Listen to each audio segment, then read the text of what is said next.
बिस्मिल्लाहिर्रहमानिर्रहीम। 1973 के आइन की दफ़ात पाक स्टडी मुतालिया पाकिस्तान। आज इस पे हम बात करेंगे, लेकिन इससे पहले ज़रूरी है कि 1973 का आइन का तारुफ़ किया जाए। पाकिस्तान में आज तक 3 दसातीर बने हैं। सबसे पहला आइन जो था या दस्तूर 1962 का था, 1956 का था। फिर उसके बाद 1962 का दूसरा आइन बना। इससे पहले हम सीख चुके, पढ़ चुके कि 1971 में मशरिकी पाकिस्तान हमसे जुदा हो गया, तो उसकी वजह से हालात बहुत ज़्यादा ख़राब थे, मायूसी का दौर था। जुल्फ़िकार अली भुट्टो पहले चीफ सिविल मार्शल एडमिनिस्ट्रेटर बने, फिर उसके बाद वो वज़ीर-ए-आज़म पाकिस्तान बने। बहुत सी चीज़ें उसने की। उसके कारनामों में एक कारनामा 1973 का आइन भी है। 1973 के आइन में जब अप्रैल 1972 को मुल्क से जुल्फ़िकार अली भुट्टो ने मार्शल लॉ उठाया और एक अबूरी आइन नाफिज किया, जिसके तहत सरज़मीन पाकिस्तान को रूल किया गया। मुस्तकिल आइन बनाने के लिए 25 अरकान पर मुश्तमिल एक कमेटी बनाई गई और उस कमेटी के ज़िम्मे ये काम लगाया गया कि आपने ड्राफ्ट तैयार करना है, जिस ड्राफ्ट पर चलते हुए हम एक नया आइन इस मुल्क को दे सकें। तो 1973 का ये आइन 14 अगस्त 1973 को नाफिज हुआ। ये आइन कैसा है, इसकी खुसूसियात क्या है, ये हम 1 बाय 1 पढ़ेंगे।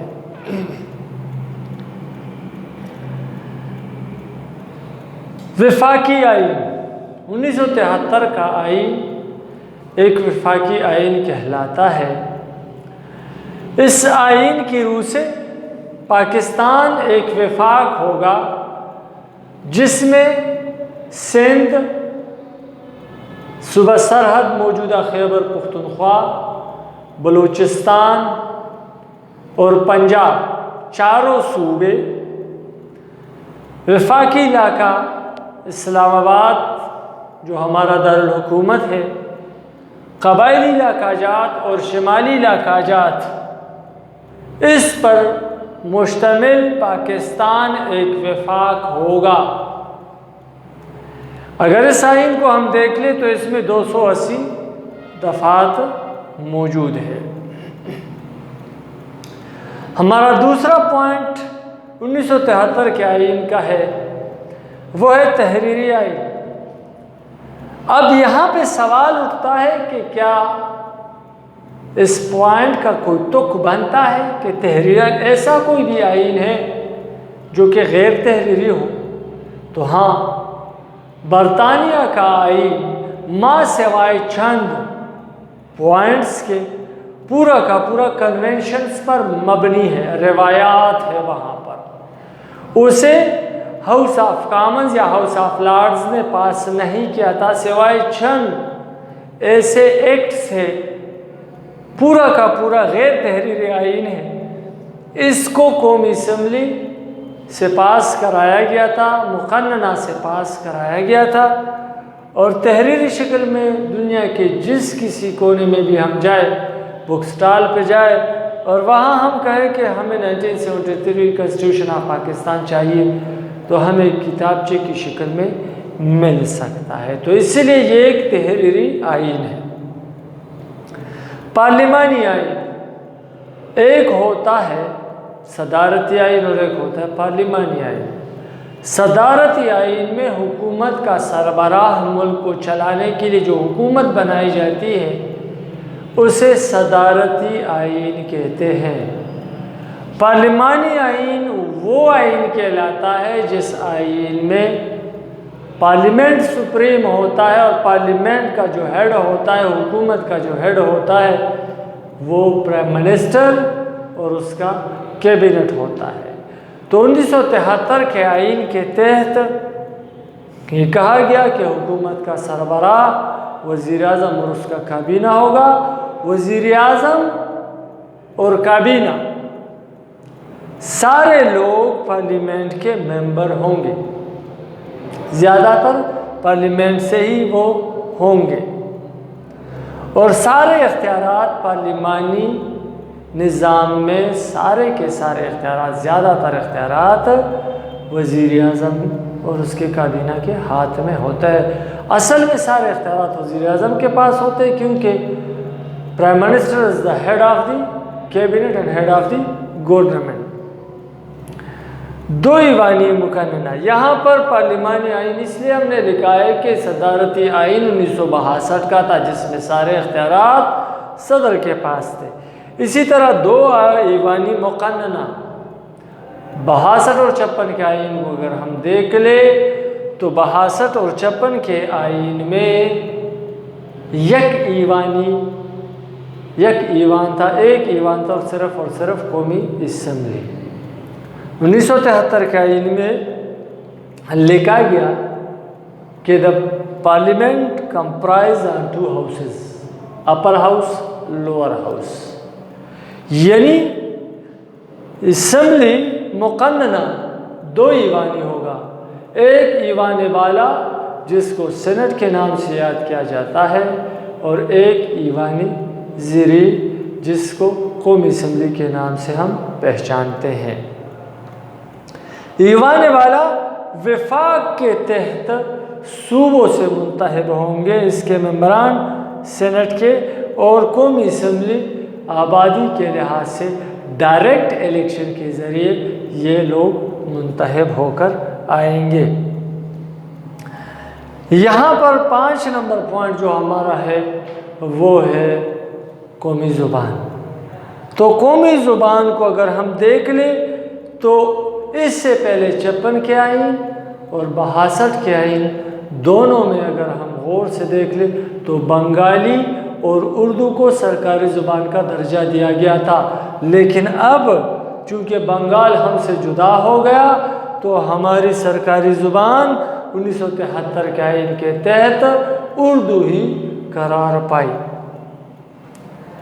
आज़ाद अदलिया आज़ाद होगी। Supreme court of Pakistan, high courts of Pakistan और उसके मातहत जितने भी सेशन कोर्ट्स और दूसरी अदालतें हैं, सारे के जज एक सुप्रीम जुडिशल काउंसिल के तहत वो उसके नाम मंजूर किए जाएंगे, उसकी अपॉइंटमेंट होगी और इंतज़ामिया से अदलिया आज़ाद होगी। जब अदलिया आज़ाद होगी तो वो इंसाफ अच्छे तरीके से कर सकेगी, क्योंकि अदालतों में हुकूमत के ख़िलाफ़ भी केसेस आ सकते हैं। तो इसलिए सुप्रीम कोर्ट और हाई कोर्ट को इंतज़ामिया के प्रेशर से आज़ाद करवाया गया। 7 नंबर जो हमारा पॉइंट है वो है इस्तेवार आइन। इस्तेवार आइन का मतलब क्या है? ना ये सख्त है और ना ये बहुत ज़्यादा नरम। अब सख्त कैसे? सख्त अमेरिका के आइन की तरह इतना सख्त, इसको हम कह सकते हैं नीम इस्तेवार आइन।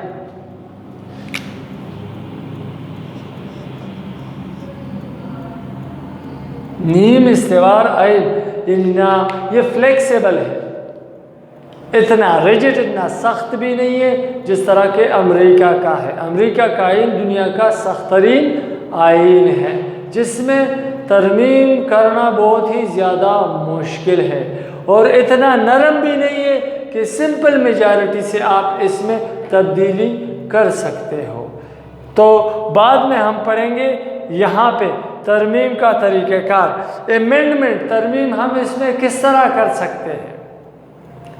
तो तरमीम के लिए ज़रूरी है कि किसी एक ईवान में एक तरमीम पेश की जाए और उस हाउस के, आया वो सेनेट हो या कौमी असम्बली हो, जिस हाउस में भी इसको यानी पेश किया जाए, तो उसकी 2/3 अक्सरियत, 2/3 मेजॉरिटी, 2/3 अक्सरियत से इसको पास किया जाना चाहिए। जब वो पास होगा तो फिर उसके बाद दूसरे हाउस में इसको पेश किया जाएगा, यानी कौमी असम्बली से 2/3 अक्सरियत में पास हुआ, फिर इसके बाद सेनेट में 2/3 अक्सरियत से पास हुआ, तो फिर इसके बाद इसको सिग्नेचर के लिए, दस्तखत के लिए सदर के पास पेश किया जाएगा। सदर के पास 30 दिन का इख्तियार है कि वो इसको एक्सेप्ट कर सकता है या रिजेक्ट कर सकता है। अगर 30 दिन के अंदर इसने इसको वापस भेज दिया तो फिर दोनों हाउसेस मुश्तरका इजलास करेंगे और उस इजलास में इसको 2/3 मेजॉरिटी, 2/3 अक्सरियत से उसे पास करेंगे और फिर वो सदर के पास फिर जाएगा, वहाँ पे जाके वो उसे साइन करेगा। तो न ये बहुत ज़्यादा सख्त है और न बहुत ज़्यादा नरम है। 1973 के आईन में डायरेक्ट इलेक्शन, बिलावास्ता इंतखाबात का तरीक़ाकार अपनाया गया कि जब भी इंतखाबात, मुल्क में आम इंतखाबात होंगे, ख्वाह वो सूबाई असम्बली के हो, ख्वाह वो कौमी असम्बली के हो, तो दोनों डायरेक्ट इलेक्शन होंगे और पाकिस्तान का हर शहरी जो 18 साल की उम्र उसका हो तो वो वोट डाल सकता है। यानी 18 साल से कम के लोग वोट डालने के मजाज नहीं है। 18 साल से ऊपर वो जिसे चाहे, जिस सियासी जमात को, जिस लीडर को चाहे वो वोट डाल सकते हैं। Fundamental rights, point number 10, fundamental rights, बुनियादी हुकूक। पाकिस्तान के जितने भी शहरी हैं, जिस मज़हब से ताल्लुक़ रखते हैं, जिस ज़ुबान से, जिस इलाके से, जिस नस्ल से ताल्लुक़ रखने वाले लोग हैं, they will be deemed equal. और जो बुनियादी हुकूक दुनिया में सारे लोगों को हासिल है, यानी जीने की आज़ादी, बोलने की आज़ादी, चलने की आज़ादी, जायदाद बनाने की आज़ादी, तालीम हासिल करने की आज़ादी, वग़ैरह वग़ैरह वग़ैरह वग़ैरह, जितने भी फंडामेंटल राइट्स, बुनियादी हुकूक डिस्क्राइब किए गए हैं, सारे के सारे without any kind of discrimination सारे सिटीजन्स ऑफ पाकिस्तान को वो अवेल होंगे, वो हासिल होंगे। मसावी शहरियत सबको होगी। अक़लियत, नॉन मुस्लिम, गैर मुस्लिम जो पाकिस्तान में मौजूद है, उन्हें सकाफ़ती आज़ादी हासिल होगी, उन्हें मज़हबी आज़ादी हासिल होगी, उसे अपनी ज़िंदगी अपने मज़हब, सकाफ़त, अपने तौर तरीक़ों के साथ गुजारने की आज़ादी हासिल होगी। कोई भी उसे अपने मज़हब से ज़ोर और ज़बरदस्ती के साथ, जबर के साथ हटा नहीं सकता। वो भी जिस तरह मुसलमान पाकिस्तानी है, उसी तरह वो गैर मुस्लिम भी पाकिस्तानी है। और जो कानून गैर मुसलमान पाकिस्तानियों के लिए है, वही कानून गैर मुस्लिम पाकिस्तानियों के लिए भी होगा। इस तरह सरकारी मज़हब की बात करते हैं तो 1973 के आईन में इस्लाम को पाकिस्तान का सरकारी मज़हब करार दिया गया। यानी पाकिस्तान एक ऐसा मुल्क होगा, बहुत से मुल्क ऐसे होते हैं सेकुलर मुल्क है, यानी मिसाल के तौर पर इंडिया को अगर हम देखते तो वो एक लादीन मुल्क है, वो एक सेकुलर मुल्क है जिसका सरकारी मज़हब कोई भी नहीं है। लेकिन पाकिस्तान चूँकि इस्लाम के नज़रिए के तहत बना था, इसलिए इस्लाम को पाकिस्तान का सरकारी मज़हब करार दिया गया। सरकारी नाम, पॉइंट नंबर 13, इस्लामी जमहूरियत पाकिस्तान, पाकिस्तान का नाम करार दिया गया। लफ्ज़ इस्लामी 1962 के आइन में शामिल नहीं था, लेकिन तरमीम के बाद उसे शामिल किया गया।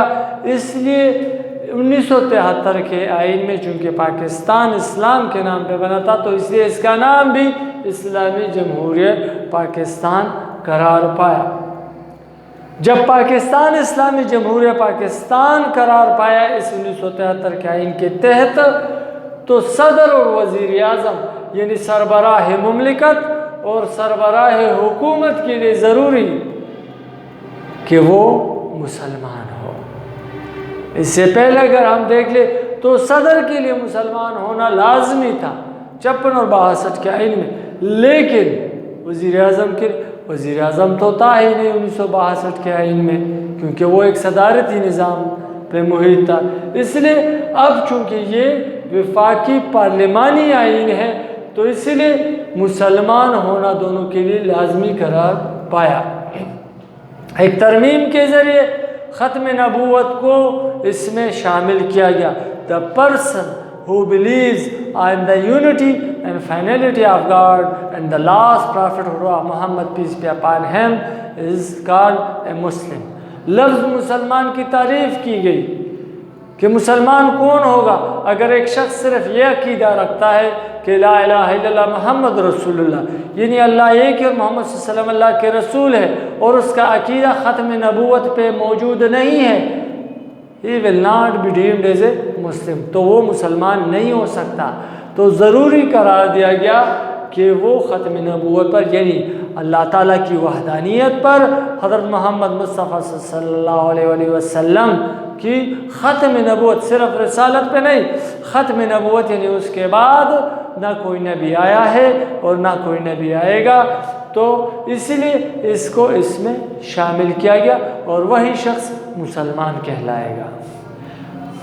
तीनों आइनों में इम्तियाजी खुसूसियत जो 1973 के आइन को हासिल है वो यही है कि ये एक मुत्तफ़िक़ा आइन है। यानी अगर हम देख ले तो अपोजिशन हिज़्ब इख्तिलाफ वाले और हुकूमत वाले जो 25 अरकान शामिल थे कमेटी में, तो सारी सियासी जमातों से वो शामिल थे और मुत्तफ़िक़ा तौर पर कौमी असम्बली में इसे पास किया गया, इसके ख़िलाफ़ किसी ने भी वोट नहीं दिया, और इस तरह सेनेट में भी इस तरह जो ये नाफिज हुआ, तो ये एक मुत्तफ़िक़ा आइन है मुत्तफ़िक़ा तौर पर, और आज भी इसमें बहुत सी तरामीम हुए हैं, लेकिन आज तक 1973 का आइन जारी सारी है।